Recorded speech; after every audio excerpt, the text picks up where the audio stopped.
Está falando em Efésios sobre o ideal. Então pronto. Que é o ideal de Deus. Esse é o ideal de Deus. Mas não está escrito que é o ideal. Ele falou assim, se você crê, você recebe o Espírito Santo, é o pegou a garantia, pronto. Mas se nós pegarmos outros textos e encontramos outras ideias, eu tenho que olhar como um todo. Tá, mas nesse Agora, texto de Efésios. nesse texto de Efésios, ele está falando da obra completa do Espírito Santo entre aquele que vive, nasce no Espírito, vive no Espírito e morre no Espírito. Aí sim. Mas em Hebreus está falando um outro contexto de apostasia real. Porque no frigir dos ovos... Se é uma questão, César, de você, dessa convicção pessoal e tudo, muitas pessoas, o apóstata, ele não...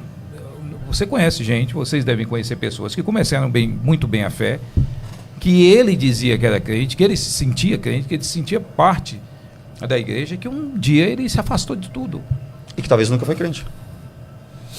A Bíblia fala que parece que há uma apostasia real, entende? Não, eu creio na apostasia. Mas não é, a minha questão é que não é o intuito de Hebreus 6. Hebreus 6 não está discutindo a possibilidade de alguém perder ou reconquistar a salvação. Ele está tratando de casos de pessoas que concordam que a apostasia aqui, como eu disse, isso não é uma dificuldade. Concordo que a apostasia, ele vai estar dizendo o seguinte, que essa apostasia é porque a pessoa, na verdade, nunca fez parte da igreja. Por que isso fica claro? Por causa do verso 7 e verso 8, vai falar assim, porque a terra que absorve a chuva, que frequentemente cai sobre ela e produz erva útil para aqueles por quem é também cultivada, recebe a bênção da parte de Deus. Aí há um segundo grupo, porque se produz espinhos e abrolhos, é rejeitado e perto está da maldição, e o seu fim é ser queimado. Então parece que, na verdade, está dizendo o seguinte, aqueles que saíssem para o judaísmo, ok, vão sair para o judaísmo, mas manifestavam que nunca foram do Senhor. E aqueles que permanecessem no cristianismo manifestariam que era de Cristo, que que era de Cristo ou de Jesus, que é muito próximo ao pensamento lá de João na carta. E eu concordo com a citação que ele faz em relação a Mateus 7,22, porque é o texto que normalmente os comentaristas vão ligar, que é justamente essa questão, mesmo que aparentemente manifestem frutos, né, de iluminação, de prova, de participação, na verdade eram só coisas externas, não eram internas. E aí quem vai argumentar dessa forma, por exemplo, é o Erickson. Ele vai falar assim, que os termos lá eles são dúbios. As palavras usadas, elas têm duas interpretações. Que, na verdade, parece que o autor Hebreus está levando ao absurdo para dizer o seguinte, ó, se vocês são realmente de Cristo, vocês vão permanecer na igreja de Cristo. Vocês não vão sair da igreja. Porque o próximo verso você parou no verso 8, mas o 9 diz assim, mas de vós, amados, esperamos coisas melhores. Mas ele volta a atenção dele para a igreja. Ele volta a atenção para os apóstolos. Dos crentes. Mas ele volta a atenção dele para a igreja, não para aqueles que eram apóstolos, que tinham saído do cristianismo. Mas quando ele volta a atenção para eles, concordo. Quando ele volta a atenção para eles, ele fala assim, a chuva boa cai em dois tipos de terra. A mesma chuva cai em dois tipos de terra.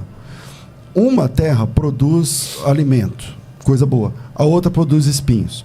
O próximo verso ele fala assim, e de vocês, amados, esperamos coisas melhores, coisas que acompanham a salvação, que vem na pergunta passada também sobre as obras, né? A pergunta lá de Tiago que alguém fez, coisas que acompanham a salvação. De vocês esperamos coisas melhores. Se o assunto é esse, então não é uma preocupação do autor para que o leitor primário do texto da carta não se perca? Então, mas não tem, citando o 9 em diante até o 12, não parece, pastor César, que a lista ela é mais específica para a igreja? Porque, quanto a vós outros, todavia, ó amados, estamos persuadidos das coisas que são melhores e pertencentes à salvação, ainda que falamos dessa maneira. Porque Deus não é justo para ficar esquecido do vosso trabalho e do amor que evidenciaste para com o seu nome, pois servistes e ainda servis aos santos. Aí ele vai continuar. Parece que ele não está usando uma linguagem dúbia, ele está sendo muito preciso aqui. Ele não está usando de usar o argumento, levar o argumento ao extremo para falar de uma situação de apostasia. Parece-me que ele termina de falar sobre esse grupo que deseja apostatar, e aí ele volta a atenção dele para a igreja dizendo assim, ó, quanto a vocês, ou seja, vocês não fazem parte desse grupo. É o que me parece, não parece que é um grupo que pode, esse grupo do 9 ao 12, não me parece que é um grupo que pode apostatar porque eles não foram postos para esse fim. Que ele acabou de dar o exemplo da chuva. A chuva é neutra. A chuva é neutra. Aí a chuva cai no terreno. Um terreno dá coisa que presta. O outro terreno dá coisa que não presta.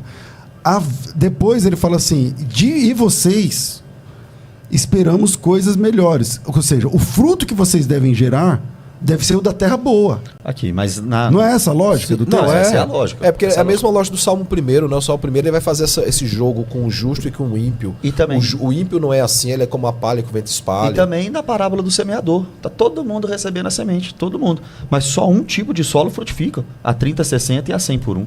E quem é o responsável por fazer frutificar? Nós temos 4 tipos de solo.